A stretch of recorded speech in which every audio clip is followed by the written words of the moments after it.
Hey guys, this is Tiffany again with the Nerdettes, and I'm here to talk a little bit about Season 7, Episode 3, which is called The Queen's Justice. And you guys, this episode, oh wow. So it starts, of course, with John arriving finally to Dragonstone, and, he comes ashore, and he's greeted by Tyrion and some Unsullied and some cows from the Khalasar, and it's immediately kind of a vibe between him and Tyrion of kind of joking around, because they kind of have that bond that they created before at the Wall, and just in general because they are both kind of like the bastard or whatever, so they have that bond now at this point. So no weapons. They take them away, and you can see that he's not really thrilled about that, but it is what it is. We also see the Red Woman, Melisandre, on the shore overlooking him arriving, and Varys kind of teases her, that she's standing and looking from afar. He's kind of wondering why she's doing that when, she's not really one to admit that she left on bad terms. I mean, she does say that, but she doesn't say why. She doesn't go into depth and tell him everything that happened there. So it's interesting to see. But we finally get what we've all been waiting for. The meeting between Jon Snow and Daenerys Targaryen. And it is not what I exactly imagined. Similar. Of course he wouldn't bend a knee, which he's like, at this point he feels like that's kind of silly to do with so many more pressing issues, whereas Daenerys is at this point where she's like, she didn't get the welcome she wanted. She wants to go ahead and make her presence and her power known, and so she's very forceful about bend the knee. And he eventually is like, look, I don't have time for this. We have a bigger issue at hand. I'm not going to bend a knee. And he proceeds to tell Tyrion as well as her about the threat that's coming, the threat from beyond the wall, the night, the dead, the army of the dead as he calls them, and the Night King and White Walkers, and just what was thought of as a myth or something that kind of scared children is now very real. And even Tyrion at first is a little skeptical, but he knows Jon Snow well enough to see that he's very earnest, and he wouldn't just say this if it wasn't true. So he doesn't want to believe it, but he knows better than to just kind of pass it off as hearsay or as some fantasy. So he does urge Daenerys to kind of listen and kind of, I guess, compromise, meet in the middle, even though she's not really thrilled that he won't bend a knee. So in the middle of them talking and kind of having a bit of a debate, she's interrupted by Varys, who comes in to say he has grave news for her, and he proceeds to tell her about what happened with Yara and the Sand Snakes and with the fleets, that they had been basically either captured or killed by Euron Greyjoy and his men. So they don't really know if they're alive. They don't know what's going on with them. And then, of course, she's, she wants to know what happened, but we don't know. But then you see Euron with Yara on like a almost like a noose of some kind, like a leash, dragging her through the streets, as well as the Sands, Ilaria and her daughter, just dragging them, and everybody's like calling them names and throwing things at them, much like they did to Cersei, of course, appropriately, just kind of like coming full circle of what we've seen before. And he brings them to Cersei on the Iron Throne and presents them to her as her gift. What no other person could produce, I have done it. and gives her a chance to get that revenge against Ilaria, who killed her daughter with poison. So, you know, you get to see Cersei kind of praising Euron. Of course, it also shows Theon being rescued and kind of like, you know, if you tried, you wouldn't even be here. So you do see that. And of course, it kind of flashes back to Yara. She's bloodied and very just kind of, you know, obviously defeated, but still Yara, still very headstrong, and, you know, just kind of gritting her teeth and bearing it, so to speak. So Cersei praises Euron, though. She's like, you know, you finally giving me this, and, you know, I will give you what you want once the battle is won, once the war is over, basically. And Euron proceeds to taunt Jaime. He's like, so tell me a little bit about what Cersei likes, you know, in the bedroom. And Jaime is just seething with rage and just is not having it. He's not happy at all. Cersei has kind of become someone, even him, I think he doesn't recognize. He still obviously loves her. You know, we see her, you know, going to the dungeon and taunting Ilaria and reminding her of what she did to her, and just all the things that she's had to experience, all the things that she herself has had to experience, and then proceeds to poison her daughter the same way that, you know, hers was poisoned. She kisses her with that same, you know, substance on her mouth, the same poison that Ilaria used. That was kind of they figured it out with her, you know, one of her, the man that I guess is able to research these poultices and see what's in them, and he, you know, he has figured out it's like the long kiss, or it's a death kiss. It reminds me of poison ivy, obviously.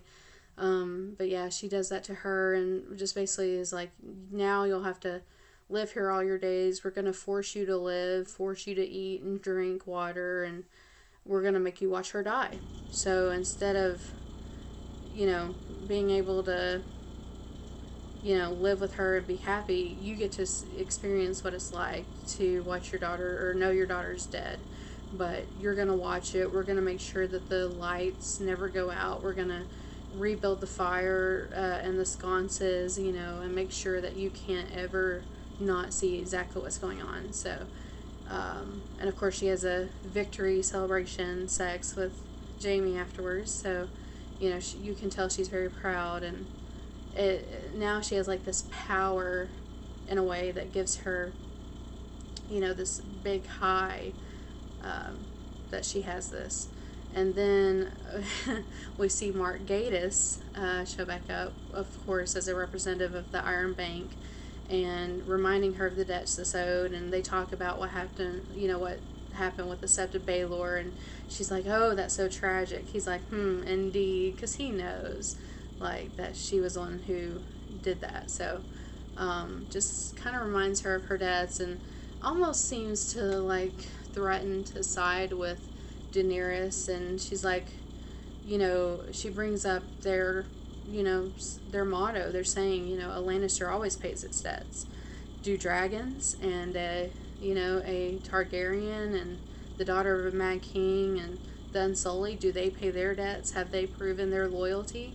And he concedes her point and kind of praises her that, yeah, you are your father's daughter. You obviously know what you're doing. So this is not some pushover woman. This is not someone to really mess with. She is kind of evolved into someone that is very, you know, she no longer has anything holding her back, you know, and she has nothing left to lose, literally. So it's a very scary thing to see that. So, and then of course it goes back with Jon Snow. He's on the cliff with Tyrion, kind of brooding and just kind of thinking through things. And, you know, Tyrion's like, think about it logically, you know, look at what you're asking for. She doesn't know you. You don't know her. You know, you won't bend a knee. She won't give you her army, but what can we give you? think about meeting in the middle. So he talks to Tyrion about dragonglass. And Tyrion goes back to Daenerys and says, you know he's going to be a good ally. We need him to be our ally for this. And why don't we allow him to mine dragonglass and kind of make that peace offering just as diplomacy more than anything, to kind of pave that way where you can get to know each other.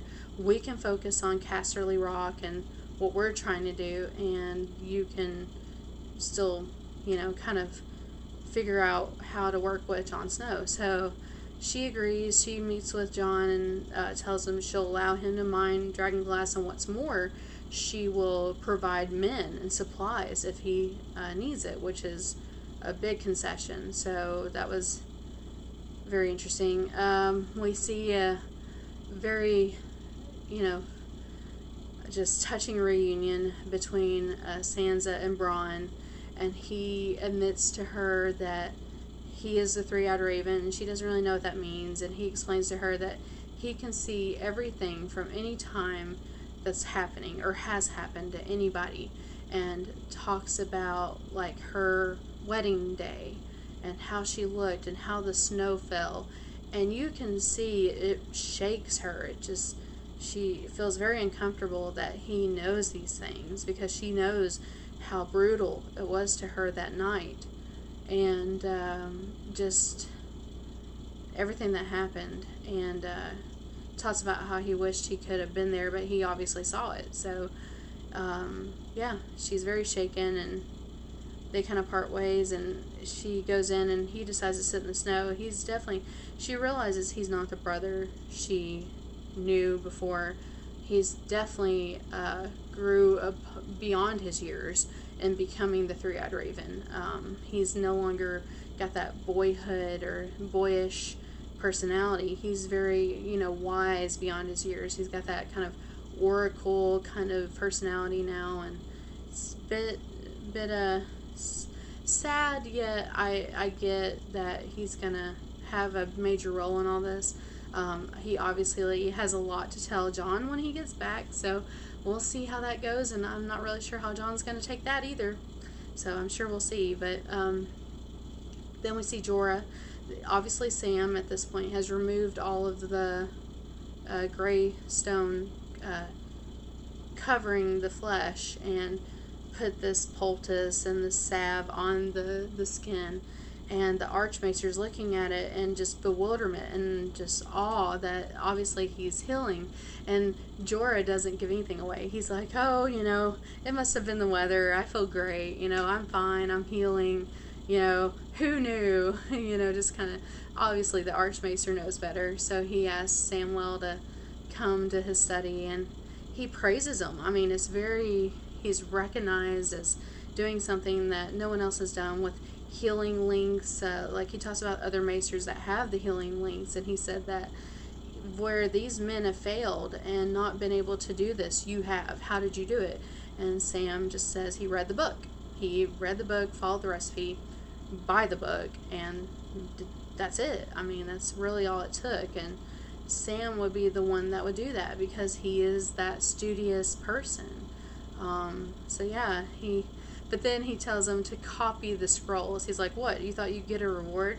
But I think, personally, my theory is obviously that hidden in these scrolls is maybe something about White Walkers, something that he'll be able to use as he copies them, that he can use and kind of pass on to Jon Snow.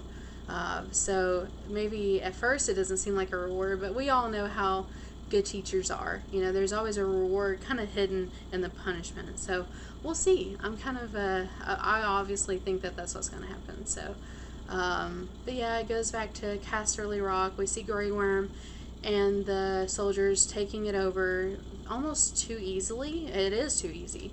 They take over, they go up the walls, and it talks about how Tyrion, because his father hated him, he wanted to give the person he least liked the job of building the sewers and building the kind of waterways through under the castle, and he gave that job to Tyrion. And Tyrion, because he was deprived and basically not permitted to have women come see him, he built kind of like a underground passageway for them, and an opening for them to be able to travel unseen, unnoticed, hopefully, under the guards' keep to come see him and to have a secret way to get there. So he has them use that to take over Casterly Rock. And you can see Grey Worm's very frustrated because, Tyrion knew what kind of army to expect, and it's nothing like what he said. So he's like, where are they? And so it flashes to the Lannisters, riding up en masse to Highgarden, and very easily taking it over, killing all the men, because of course the Tyrells are not known for being good warriors. They just have a lot of coin and a lot of supplies. So of course Jaime marches right up into Olenna Tyrell's chambers, and she's like, so it's done. He's like, yep. Basically you're the last one left. So she expects him just to cut her throat or whatever. And he talks about the different ways that Cersei wanted to skin her alive or whatever, flay her, but he decided on giving her poison. And it's very kind of ironic because she just kind of downs it like a shot. I mean, she just doesn't seem fazed at all. She's like, okay, is it painful? Well, okay, fine. And just takes it. And in the middle of her dying, she actually admits to Jaime that she was the one that killed his son Joffrey and Cersei's son with poison. And she goes into detail. She's like, well, hopefully I won't be like your son and turn purple and purple mouth and eyes blood red and rolling back in my head. And you can see he's a little like, what do you mean? And she says, yeah, I guess I did my job, but should have thought that through a little bit more. I did it well though.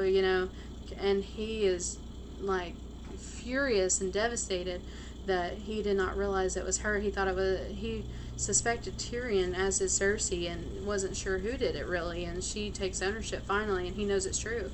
He knows it's her.